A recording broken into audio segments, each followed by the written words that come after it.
बिस्मिल्लाह अल्हम्दुलिल्लाहि वहदा वस्सलातु वस्सलामु अला मन ला नबिय्य बअदा अम्मा बअदु फ़अऊज़ु बिल्लाहि मिनश शैतानिर रजीम बिस्मिल्लाहिर रहमानिर रहीम कुल हाज़िही सबीली अदअू इलल्लाह अला बसीरतिन अना व मनित्तबअनी सदक़ल्लाहु मौलाना अज़ीम। मोहतरम बुज़ुर्गों, दोस्तों और अज़ीज़ों, अल्लाह ताला कुरान पाक में फरमा रहे हैं कि नबी जी कह दीजिए ये मेरा रास्ता है, लोगों को अल्लाह की तरफ बुलाना है ना। यही आयत अभी इमाम साहब ने नमाज में भी पढ़ी। इमाम साहब ने इशा की नमाज में यही आयत पढ़ी कि अल्लाह ताला अपने नबी से कह रहे हैं कि नबी जी आप कहिए कि ये मेरा रास्ता है, लोगों को अल्लाह की तरफ बुलाता हूँ बसीरत के साथ, अना व मन इत्तबानी, कि मैं भी और जो मेरी इत्तिबा करे।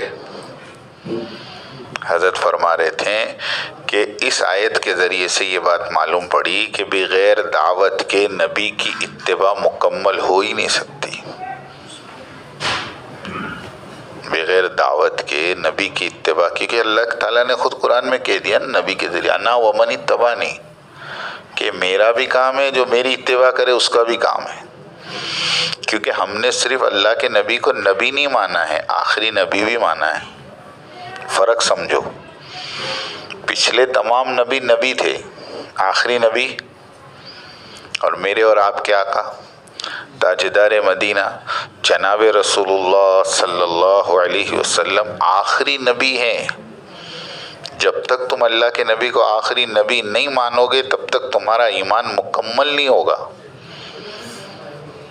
हाँ, शक नहीं कर सकते आप। शक करने वाला भी मुनाफिक है, शक करने वाला भी। हाँ, एक मुसलमान था, उसकी कादियानी की लड़की से शादी हो गई, लेकिन इस शर्त पर कि मैं मुसलमान रहूंगा, मैं कादियानी नहीं बनूंगा। कादियानों ने कहा कोई बात नहीं, तुम मुसलमान रहो, हमें कोई हर्ज नहीं है, लेकिन हमारी बच्ची आपको पसंद करती है, हम शादी करने को तैयार है। शादी हो गई। अब जाहिर बात रिश्तेदारी हो गई, आना जाना तो, लेकिन ये था बड़ा पक्का, ये अपने ईमान पे जमा रहा। पंखा बंद कर दो, समझ में आई? बहुत ध्यान से सुनने की बात है। आना जाना चलता रहा, ये जमा रहा अपने ईमान पर, मैं नहीं कादियानी। एक मरतबा कादियानियों का कोई बड़ा आया तो इन्होंने उसको भी दावत दी कि हमारे मसलक के बड़े हजरत आए हैं तो आप आओ, खाली मुलाकात करो, कोई मुलाकात करने में क्या हरज। तो मुलाकात हुई तो थोड़ी बातचीत भी निकली। तो वो जो बड़ा था ना उनके कादियानियों का, उसने यूं कहा कि देखो मैं आपको कादियानियत की दावत नहीं देता हूँ, लेकिन मैं सिर्फ इतना कहता हूँ। क्यों बातें कर रहे तुम लोग, अलग बैठो, उधर बैठ, पीछे बैठ, तू उठ जाओ, एक को उठाओ वहां से।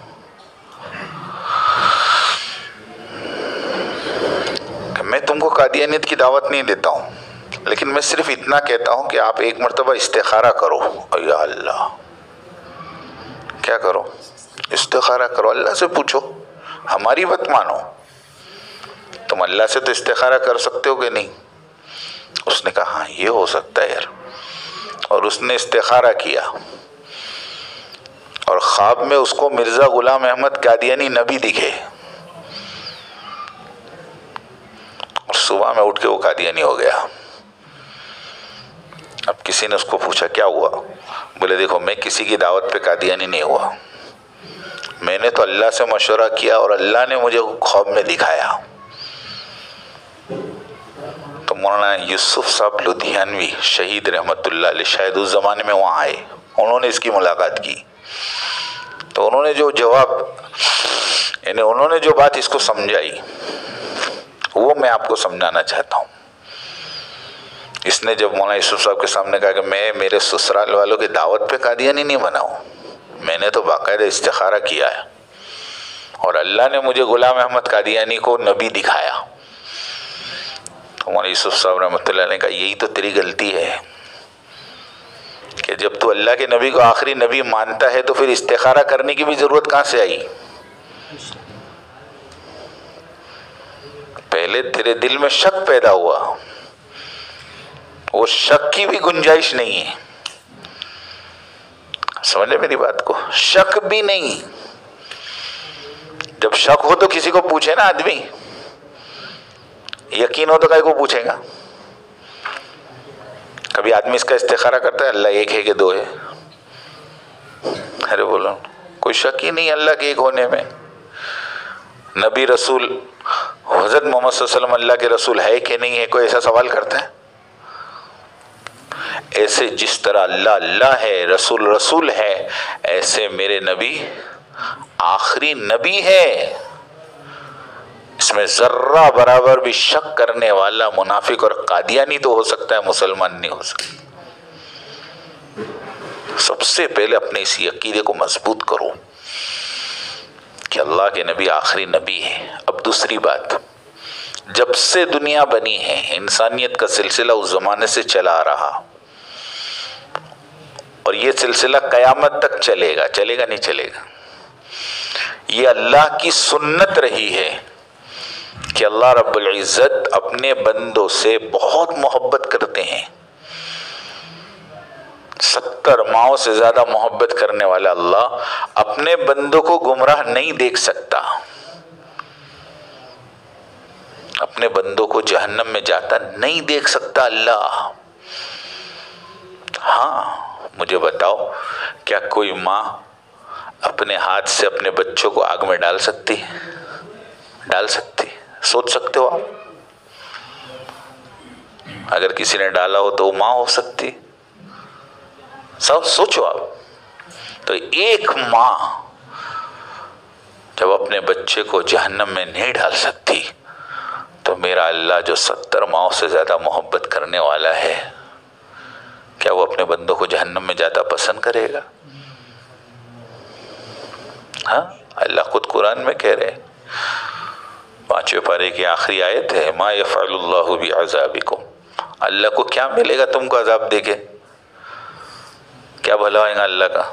इन शकरतुम आमनतुम, तुम शुक्र कर लो, ईमान ले आओ। वकान अल्लाहु शाकिरन अलीमा, अल्लाह तो बड़ा कदरदान है। तो अल्लाह नहीं चाहता बंदों को नाकाम करना, इसलिए अल्लाह ने जिस जमाने में भी बिगाड़ आया, अल्लाह ने क्या किया? नबियों को भेजा। हर जमाने में नबी आए, कोई जमाना नबियों से खाली नहीं मिलेगा आपको, क्योंकि ये इंसान की फितरत है। देखो सुनो मेरी बात को समझो, मैं एक दूसरी बात बीच में समझा दूं। ये इंसान की फितरत है, ये इंसान जो है ना, ये खाकी है, खाकी। अल्लाह की 3 किस्म की मखलूक है, नूरी, नारी और खाकी। नूरी, नारी और नूरी कौन? फरिश्ते। नारी कौन? जिन्नात। और खाकी, अल्लाह ने फरिश्तों को नूर से बनाया है, जिन्नातों को शैतान, जिन्नातों को आग से बनाया है ना। इब्लीस ने क्या कहा था? खलक़तनी मिन नार, मुझे आग से बनाया तूने। आग को छोड़ो तो आग ऊपर जाती। व खलक़तहु मिन तीन, और ये आदम के पुतले को तूने मट्टी से बनाया, मट्टी को छोड़ो तो नीचे जाती। तो जो ऊपर जाता वो नीचे वाले को सजदा करे। समझ में आती बात? उसका ये एतराज था। तो हम सब खाकी है, मट्टी से बने हैं। और मट्टी की फितरत क्या है, मट्टी की खासियत क्या है मालूम? इसके ऊपर मेहनत होती है तो बगीचा बनता, और मेहनत छूटती है तो जंगल बनता। एकदम सीधी बात है, सबको समझ में आवे कि नहीं। गलत बात कह रहा? मेरे घर के पीछे आंगन है, मैं मेहनत करूं, पानी डालूं, सफाई करूं, तो वही बाग क्या बनेगा? बगीचा बनेगा। सुबह में चलने को मजा आएगी, असर के बाद कुर्सी डाल के बैठेंगे, मेहनत हुई तो बना। और उसको छोड़ दो, हाँ भाई पीछे का दरवाजा बंद कर दो, तो 2 महीने के बाद खोलेंगे तो क्या मिलेगा? 6 महीने के बाद घर वाले नहीं जा सकेंगे, उसमें घास उग जाएगी, जहरीले जानवर आ जाएंगे। अब बताओ, घास उगाने के लिए ट्रैक्टर चलाना पड़े, हाँ, सांप और बिच्छू लाके छोड़ना पड़े, जंगल में से पकड़ के लाके छोड़ो, बोले क्या कर रहे हो, बोले जंगल बना रहे। ओहो, कभी सुना जंगल बनाने की मेहनत? वो तो खुद ब खुद बनता है। बगीचा बनाने की मेहनत होती है, ये जमीन की फितरत है, ये जमीन की खासियत है, इस पे मेहनत होती है तो ये बनता है, मेहनत छूटती है तो बिगड़ता है। जब से दुनिया बनी, जब से इंसानियत का सिलसिला चला, जब भी इंसान पे मेहनत हुई है इंसान बना है, और मेहनत छूटी है तो इंसान बिगड़ा है। आप उठाकर देख लो, आदम अलैहिस्सलाम नबी थे, अरे थे कि नहीं? उनके बेटे शीस अलैहिस्सलाम भी नबी थे, तो खानदान नबियों वाला हुआ कि नहीं? उन्हीं से नस्ल चली। फिर हजरत नूह अलैहिस्सलाम को अल्लाह ने भेजा, नूह अलैहिस्सलाम ने आकर दावत दी। क्या दावत दी? इबादुल्लाह, अल्लाह की इबादत करो, वत्तकूह, उससे डरो, वातिऊन, मेरी बात मानो, मेरी इताअत करो, यगफिर लकुम मिन ज़ुनूबिकुम, अल्लाह तुम्हारे गुनाहों में से गुनाहों को माफ कर देंगे। किसको बोल रहे? नबी की औलाद को। सही कहला? अरे थोड़ी देर के लिए चौंको मत, इंसानियत तो आदम की औलाद थी ना, तो उसको क्यों समझाना पड़ा? आप खुद सोचो। तो पता ये चला, मेहनत छूटी दीन निकला, मेहनत छूटी कुफ्र और शिर्क आया। अच्छा, एक और मोटी मिसाल आप लोग सब जानते हो, उसके लिए बहुत आलिम होना जरूरी नहीं है, एक नॉर्मली बात है समझने जैसी। हजरत नूह अलैहिस्सलाम, कुरान कहता है 950 साल, मैं नहीं कहता, हाँ 19वें पारे में, वलक़द अरसलना नूहन इला क़ौमिही फ़लबिस फ़ीहिम अल्फ़ सनतिन इल्ला 50 आमा, 1000 मगर 50 कम। कितने बचे? बोलते रहो जरा। 950 साल नूह अलैहिस्सलाम ने मेहनत की, 80 82 83 जमा हुए। अरे जमा हुए कि नहीं? हाँ, ये ज़बरदस्त हमारे और आपके लिए सबक है। क़यामत तक आने वाले इंसानों के सामने नूह अलैहिस्सलाम की मेहनत सबक है। जो नूह अलैहिस्सलाम की मेहनत को सामने रखकर काम करेगा ना, वो मौत तक कभी नहीं थकेगा। वरना क्या होगा जी, सब थक जाएंगे, कोई नहीं आता मोड़ासा में। मैंने बैठ के हिसाब किया, 950 साल में अगर 82 आए तो एक आदमी को आने को कितने साल लगे? 950 डिवाइड 83, 11.25 साल होते। कितने? हाँ, 11.25 साल के बाद एक, और फिर 11.25 के बाद दूसरा। है तुम्हारे अंदर इतनी ताकत? बोलो। मगरिब से ईशा या असर से मगरिब गश करते, कोई नहीं आता तो बोले बस्ती बहुत सख्त है। क्या बोलते? 2-5 दिन रहे, कोई नहीं आवे तो हमेशा रूट बदलो। क्या है? कोई आता ही नहीं। अरे वो नबी पे क्या गुजरी होगी जिस नबी ने तुम्हारे मेरे जैसा गश नहीं किया। हाँ, 29वें पारे में, रब्बी इन्नी दाऊतु कौमी लैलन व नहारा, दिन में भी दावत दी, रात में भी दावत दी, दिन में भी गश किया, रात में भी किया। लो, सुम्मा इन्नी आलनतु लहुम व असररतु लहुम इसरारा, सुम्मा इन्नी दाऊतुहुम जिहारा, सबको जमा करके इज्तिमाई गश भी किया। सुम्मा इन्नी आलनतु लहुम व असररतु लहुम इसरारा, खुसूसी गश भी किया। और फिर अल्लाह ने वो भी बयान किया कि वो गश में क्या बोलते थे मालूम? फ़क़ुल्तु अस्तग़फ़िरू रब्बकुम इन्नहु काना गफ़्फ़ारा, कि मैं अपनी कौम से कहता था कि अल्लाह से माफ़ी मांग लो, अल्लाह माफ़ कर देंगे।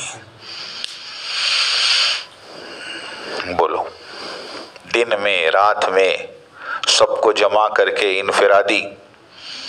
और लोग इनको देखकर क्या करते थे मालूम? में कानों में उंगलियां डाल देते थे। ऐसा लिखा है कुरान में, पत्थर वत्थर नहीं लिखा। पत्थर मारते थे, इन्हें पत्थर में ढक जाते थे, ऐसी कोई रिवायत ही नहीं है, सब बदचली बात है। कुरान कहता है कानों में उंगलियां डाल देते थे और आंखों पे पर्दा डाल देते थे, चद्दर डाल देते थे, कपड़ा डाल देते थे। जितना हज़रत नूह अलैहिस्सलाम पास जाते उतना भागते, भागो आया। इतना भागने के बाद भी 950 साल की मेहनत के बाद 80-82 लोग हाथ में आए।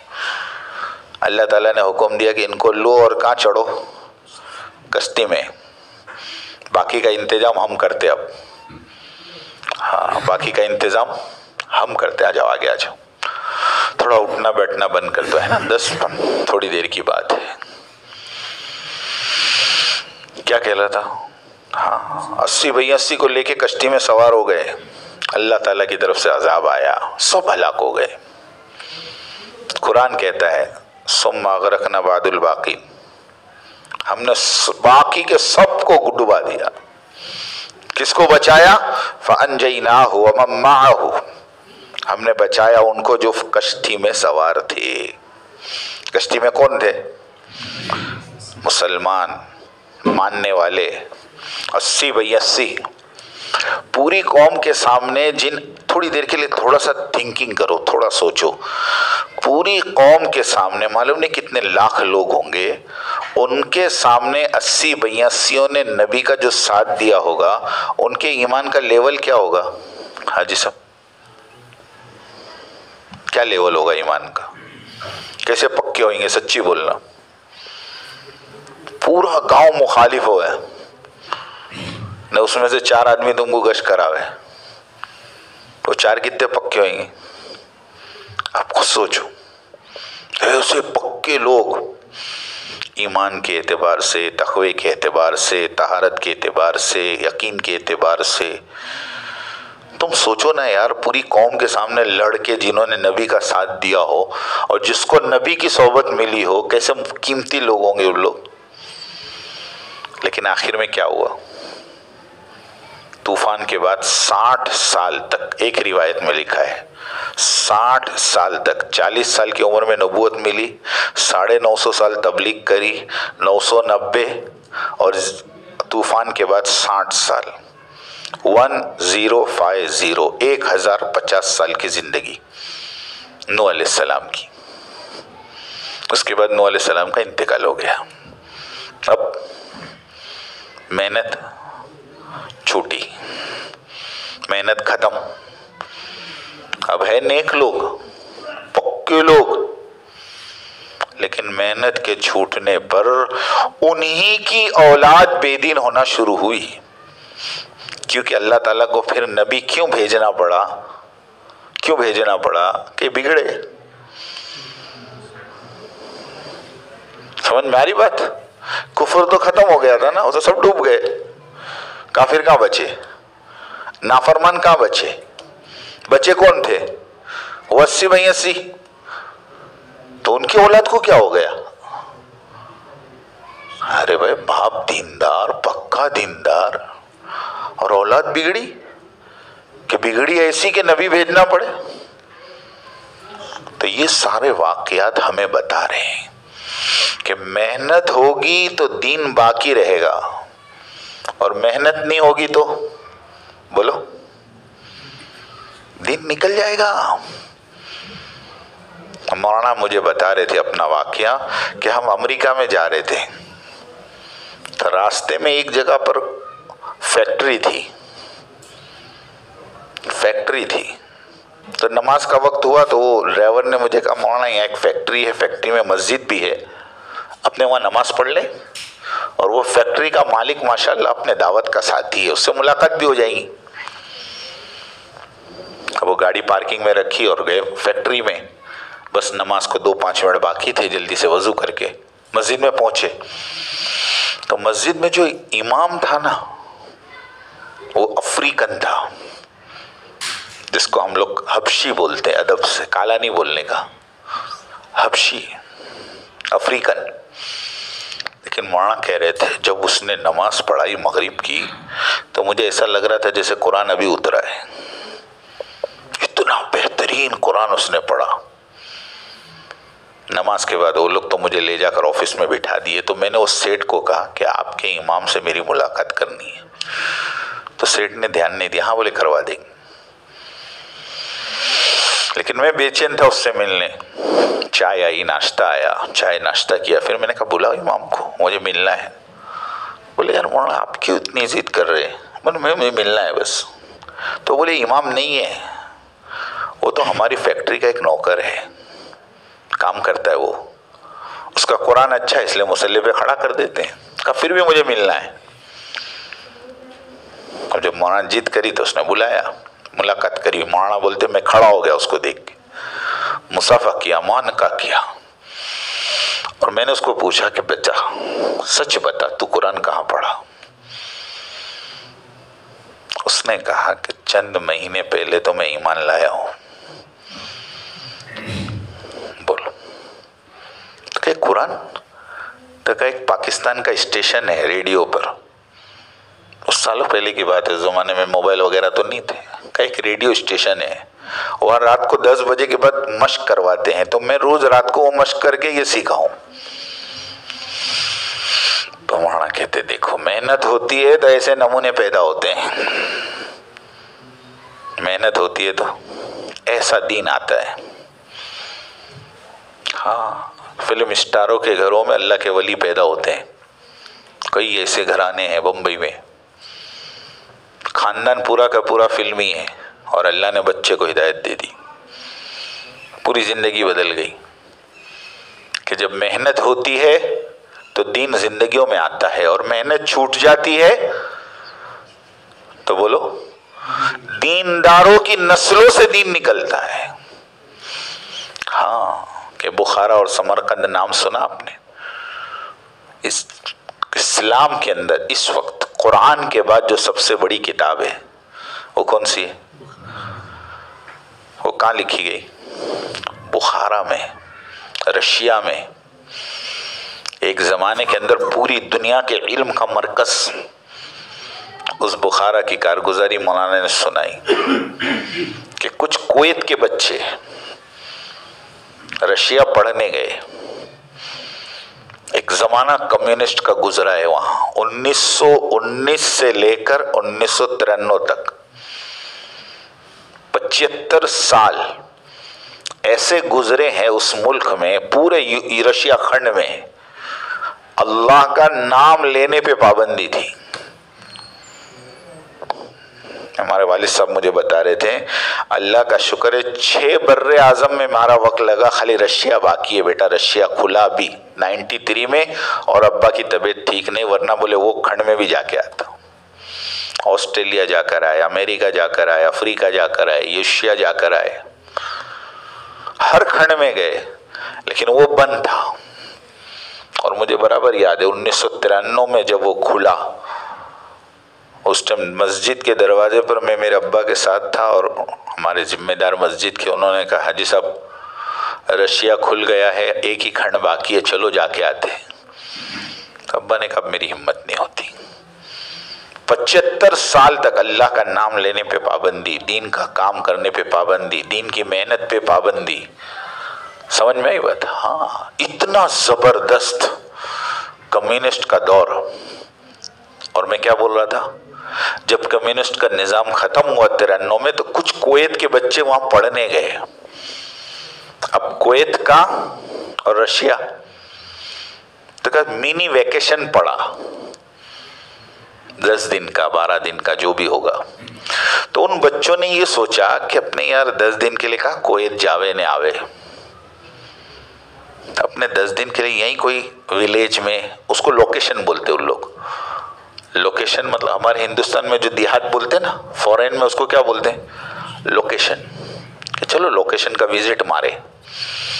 वो बच्चे कहते हैं हम 8-10 बच्चे मिलकर एक गांव में गए घूमने के लिए, थोड़ी हवा पानी बदली हो, किराए के मकान बहुत मिल जाते हैं वहां का। एक मरतबा हम लोग जा रहे थे देहात में, जा रहे थे तो एक बूढ़ी औरत दरवाजे पे बैठी थी। उसने हमें देखा तो बुलाया, बेटा इधर आओ। और हम लोग ऐसे लंबे जुब्बे पहने हुए थे, कुवैत के बच्चे तो पता तो चली जावे। तो उस 80 साल की औरत ने हमें कहा कि बेटा दुनिया में मुसलमान है?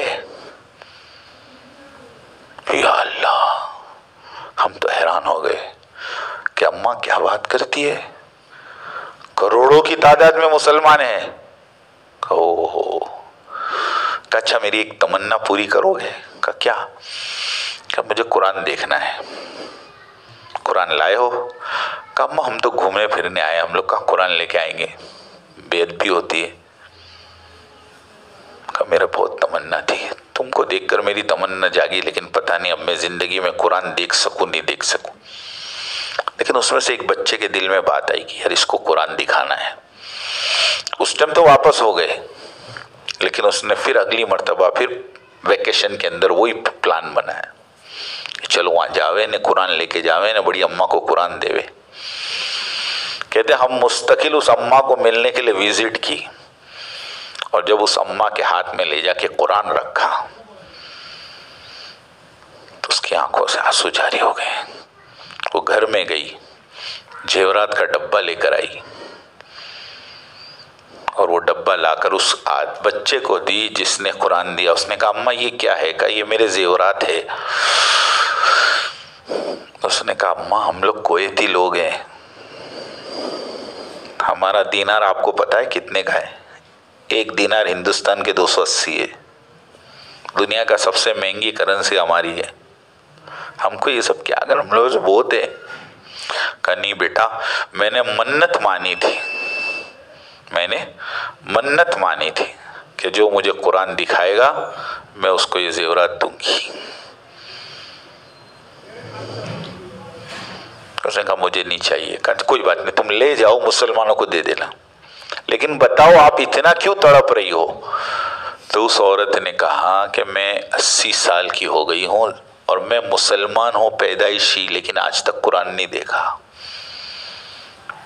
और फिर आगे बात बताई उसने कि हम अरब की औलाद हैं। किसकी औलाद है? मौलाना कह रहे थे देखो मेहनत छूटती है तो अरबों की नस्लों से दीन निकल जाता है। ये रसूल है, जब से दुनिया बनी अल्लाह ने हर जमाने में नबियों को भेजा।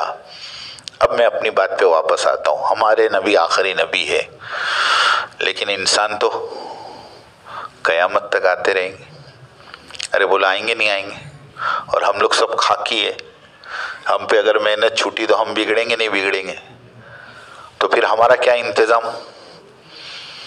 नऊजुबिल्ला नऊजुबिल्ला नऊजुबिल्ला। क्या अल्लाह जालिम है कि हमको छोड़ देंगे ऐसा ही?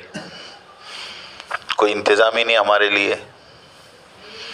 तो वो इंतजाम मेरे और आपके आका यूं कर गए कि जो काम नबी लेकर आए थे अल्लाह के नबी ने वो काम हमारे जिम्मे डाल दिया। इसीलिए अल्लाह के नबी रहमतुल लिल आलमीन भी है और अल्लाह के नबी खातिमुन नबीयीन भी है। सुना ये किस्सा कि दो एक साथ नहीं हो सकते दोनों? बोलो आज सब सोच में पड़ गए, आंख खुल गई। नहीं समझ में आ रही मेरी बात। एक यूरोप का जोड़ा आया हिंदुस्तान, 3 सवाल लेकर आया, पूरे हिंदुस्तान के सब दरगाह पे गया, सारे मुजावरों से सवाल किया, किसी ने उनके सवाल का जवाब नहीं दिया। आखिर में निजामुद्दीन औलिया रहमतुल्लाह अलैह की दरगाह पे पहुंचा तो वहां के मुजावर ने कहा कि देख भाई ये सब दरगाह पे सवाल जवाब नहीं होते है ना, हम लोग तो यूं बैठ गए लोग हैं। यहाँ करीब में एक मस्जिद है बंगले वाली, वहाँ मौलवी लोग रहते, वो तुमको देंगे जवाब। तो वो लोग वहाँ आए, मौलाना इलियास मौलाना इनाम साहब अमीर थे, तो किसी ने आकर मौलाना इनाम साहब से कहा हज़रत एक यूरोपियन मर्द औरत आए हैं और तुमसे मिलना चाहते हैं। उन्होंने कहा भाई हमसे क्या काम है? बोले कुछ सवाल जवाब है। तो कहा ले आओ उनको। वो अंदर आए मरकज़ में, मौलाना इनाम साहब ने अपने कमरे में बिठाया, चाय नाश्ता करवाई, ज़ियाफ़त की, पूछा क्या बात है? कहा हमारे 3 सवाल है, हम पूरे हिंदुस्तान घूम के आ रहे, हमको उसका जवाब नहीं मिला, हमें किसी ने आपका एड्रेस बताया है। तो तो मौलाना इनाम साहब ने कहा भाई देखो यहाँ तो सवाल जवाब वाला कोई है ही नहीं, हम लोग तो दीन का काम करने वाले हैं, हमारे पास कहाँ फुर्सत है। उन्होंने कहा हम पे एहसान कर दो, हमारे पास अगर हमारे सवाल का जवाब है तो दे दो ताकि हमारी भी जान छूटे, हमको जाना है। पूछा क्या सवाल है?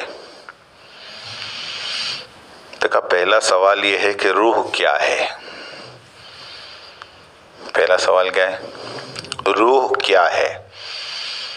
और दूसरा सवाल ये है कि अल्लाह पाक ने मूसा अलैहिस्सलाम के ज़माने में तौरात, फिर दाऊद अलैहिस्सलाम के ज़माने में ज़बूर, फिर ईसा अलैहिस्सलाम के ज़माने में इंजील और फिर हुजूर के ज़माने में कुरान उतारा। 4 किताबें उतारी। तुम भी मानते हो, हम भी मानते। ईसाई थे ना वो, हम भी मानते तुम भी मानते।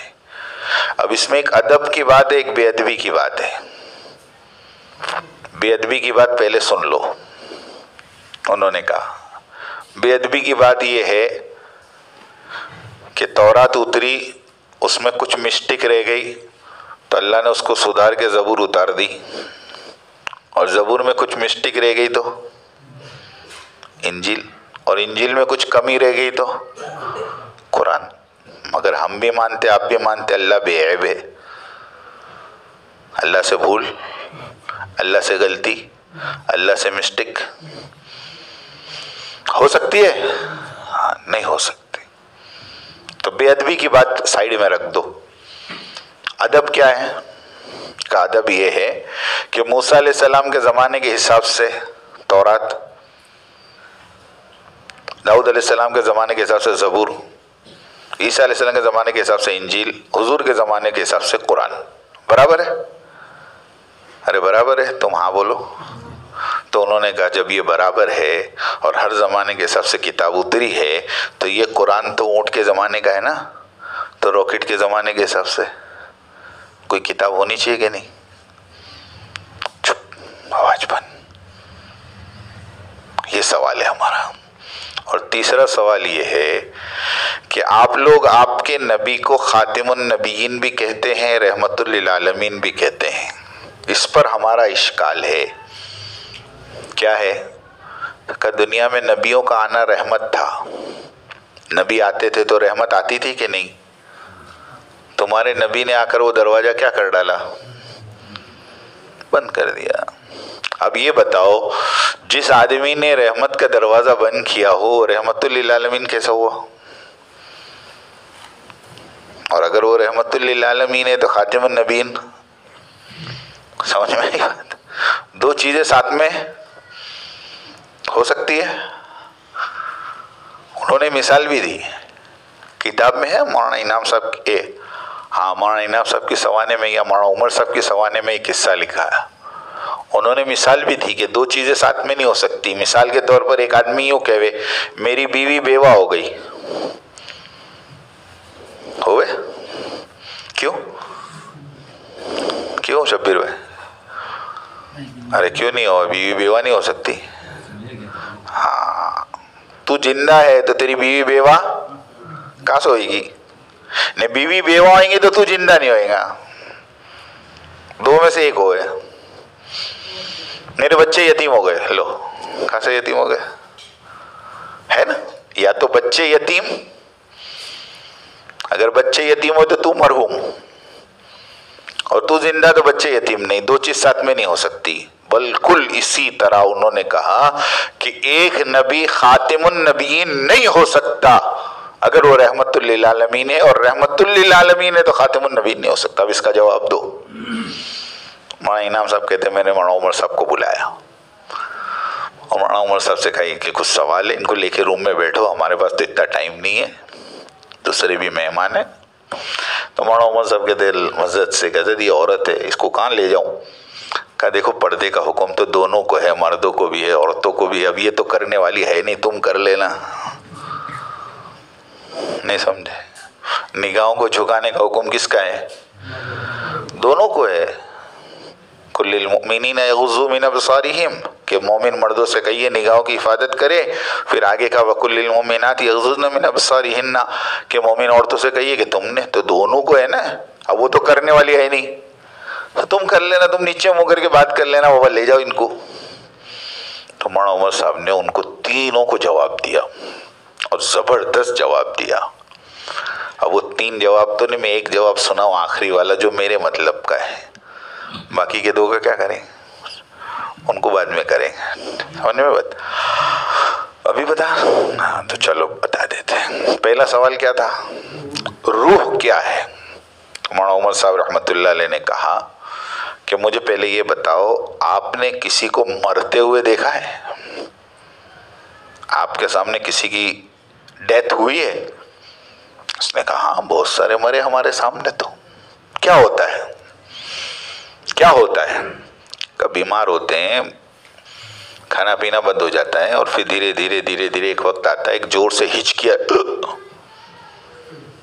खत्म। तो बोले वो हिचकी आती है तो क्या होता है? बोले वो हिचकी आती है ना तो कुछ निकलता है, और फिर बदन। हमारा उमर साहब ने कहा, तुम जिसको कुछ बोलते हो ना उसको हम रूह बोलते हैं। तुम क्या बोल रहे हो? कुछ निकलता है, कुछ नहीं निकलता, वो रूह निकलती है। और रूह के बारे में कुरान कहता है, यसअलूनका अनिर रूह कुल रूह मिन अम्रि रब्बी, कि रूह तो मेरे रब का अम्र है, जब तक है तब तक चलोगे, जब अल्लाह खींच लेगा तो तुम, हाँ, आंख होगी देख नहीं सकोगे, कान होंगे सुन नहीं सकोगे, जबान होंगे बोल नहीं सकोगे, दिमाग होगा सोच नहीं सकोगे, कोई चीज कम नहीं होगी, खाली अल्लाह अपने अम्र को। एक तो सॉल्व हो गया। दूसरा वो किताब वाला, तो सवाल तो सुन लिया ना, सवाल में नहीं दोहराता। उसका जवाब बड़ा प्यारा दिया मौलाना उमर साहब। मौलाना उमर साहब ने कहा कि देखो, एक बच्चा पैदा होता है तो उसके झबले सीते हो। क्या सीते हो? झबले बोलते, छोटे छोटे। हाँ, फिर 6 महीने का होता है तो वो झबले क्या हो जाते, छोटे हो जाते, फिर बड़े सीने पड़ते हैं। और जैसे जैसे बच्चा बड़ा होता जाता है उसका लिबास भी, आस्तीन भी बढ़ती, गला भी बढ़ता है ना, लंबाई भी बढ़ती। लेकिन मौलाना कहा कि 18 साल होने तक बढ़ता, फिर रुक जाता। फिर क्या हो जाता? रुक जाता। फिर मौलाना उमर साहब ने एक जुमला कहा, उसमें लिखा है किताबों में, अच्छा ये बताओ, जिस तरह 1 साल से लेकर 18 साल तक बढ़ता रहा और तुमने कपड़े के साइज बढ़ाती रहे, तो अगर उसके बाद भी अगर तुम अपने कपड़े की साइज बढ़ाते रहोगे तो तुम्हारा बच्चा चार्ली चैपलन लगेगा। क्या लगेगा? ढीला ढाला।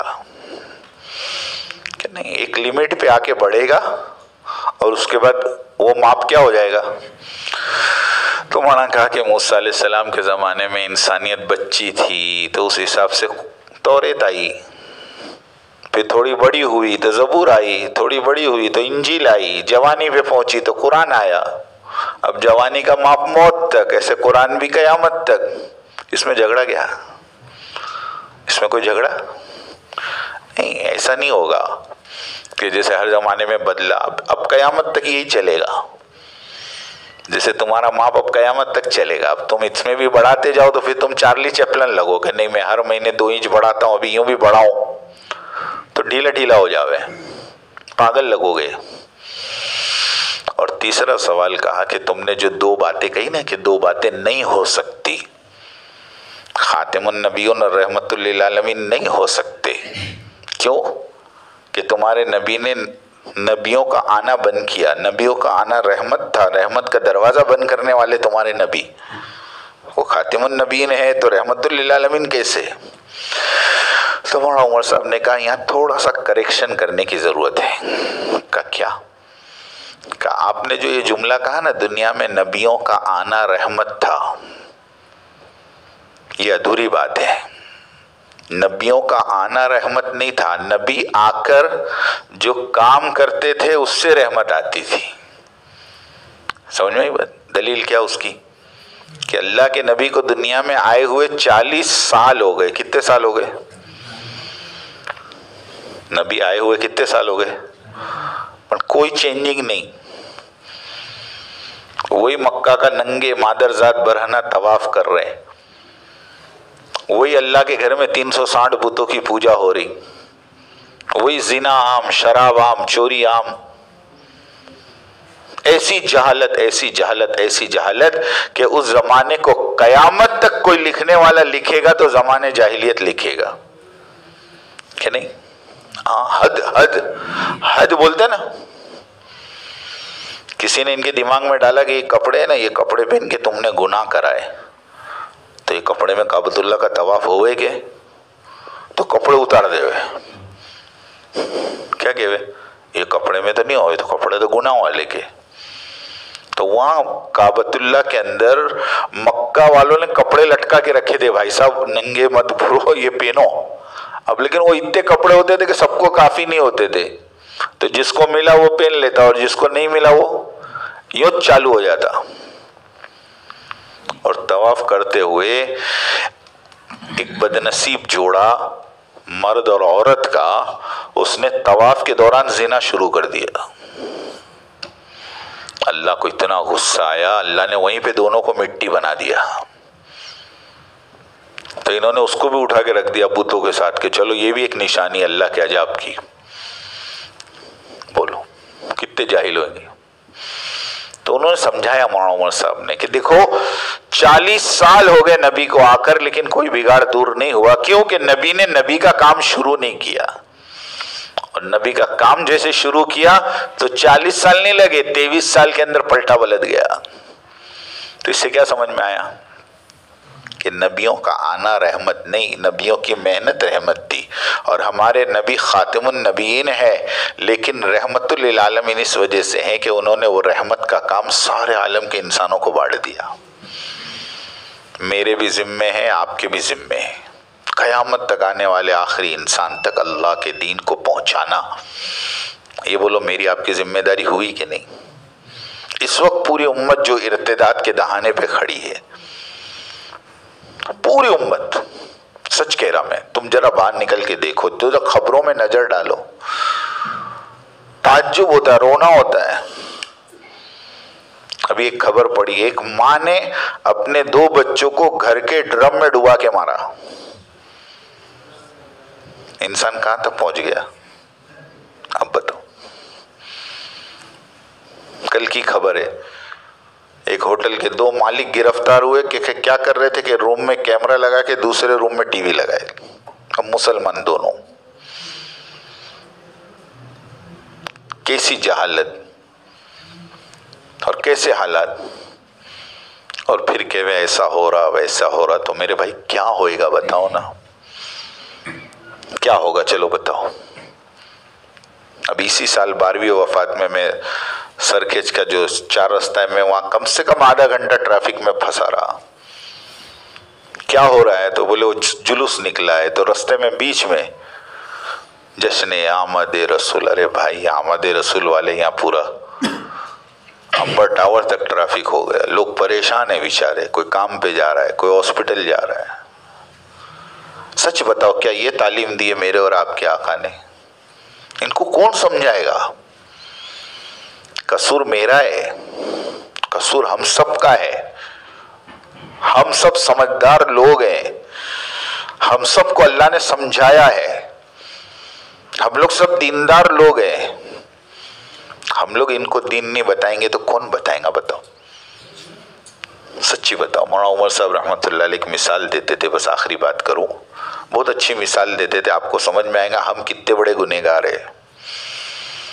मौलाना उमर साहब रहमतुल्लाह अलैह कहते थे काफिला जा रहा है, सुनना ध्यान से, काफिला जा रहा है और इत्तेफाक से काफिले में पानी खत्म हो गया। क्या खत्म हो गया भाई? नडियाड वालों, पानी। और ये हालत हो गई कि लोग प्यास से बेहोश होने लग गए, गिरने लगे, बल्कि मौत सामने नजर आने लगी। और उसी काफिले के अंदर एक आदमी ऐसा है जिसकी बैग में पानी है, मगर वो छुपा के रखा है, खुद भी नहीं पीता है और दूसरे को। अब ईमानदारी से अल्लाह के घर में बैठे हो, सच बताना, काफिले वाले को पता चल जावे कि इसकी बैग में पानी है तो क्या हशर करेंगे? अरे सब मिलके क्या करेंगे? उसको फूल हार चढ़ाएंगे। देखो ये बोला ना सारी दे तेरी, तो है ना, ऐसी कुटाई करेंगे, ऐसी कुटाई करेंगे और ऐसा मारेंगे। मौलाना उमर साहब कहते थे कसम खुदा कि उसके तो टुकड़े टुकड़े कर देंगे। और टुकड़े टुकड़े करना गलत नहीं होगा। क्यों कि टुकड़े टुकड़े करने वालों से बड़ा जालिम ये खुद है। ये मिसाल देकर मौलाना उमर साहब रहमतुल्लाह अलैह समझाया करते थे कि बस यही हाल हम मुसलमानों का है। पूरी दुनिया प्यासी मर रही है, पूरी दुनिया परेशान है, पूरी दुनिया बेदीनी के दलदल में फंसी हुई है, पूरी दुनिया सुकून की तलाश में है। मेरी घरवाली की बड़ी बहन स्वीडन में रहती है, वो अभी आए थे, उनके शौहर न्यू मुस्लिम है, वहीं के स्वीडिश है, गोरे, 50 साल की उम्र में डावेल मदरसे में आलिम बने। वो स्वीडन का वाकया सुनाया कि स्वीडन एक ऐसा मुल्क है जहां पर सालाना बजट आता है तो तकरीबन हजारों डॉलर प्रॉफिट में बचते हैं। उनको ये समझ में नहीं आता कि इसको कहाँ लगाना।